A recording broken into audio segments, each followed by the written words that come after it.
Ang pinaka nakakatakot na multo na haharapin ninyo ay ang sarili ninyong multo. Yes, they are smiling, they look happy, but deep inside, they are broken. Pero gusto kong sabihin sa inyo, hindi kayo nag-iisa sa inyong pinagdadaanan. Anong kailangan nyong gawin? Minsan ang kailangan nyo lang gawin ay humanap ng mga tao na handang makinig at tumanggap sa inyo.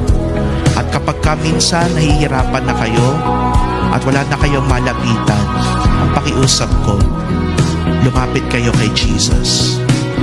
Jesus is the true friend who will truly accept you. Kapag ginagawa niyo yun, nahaharap ninyo ang sarili ninyong multo. At kapag naharap niyo ang sarili ninyong multo, masasabi ninyo, hindi na ako takot sa sarili kong multo. Dahil ito'y parte ng aking pagkatao. This is part of who I am. And I accept kung sino man ako.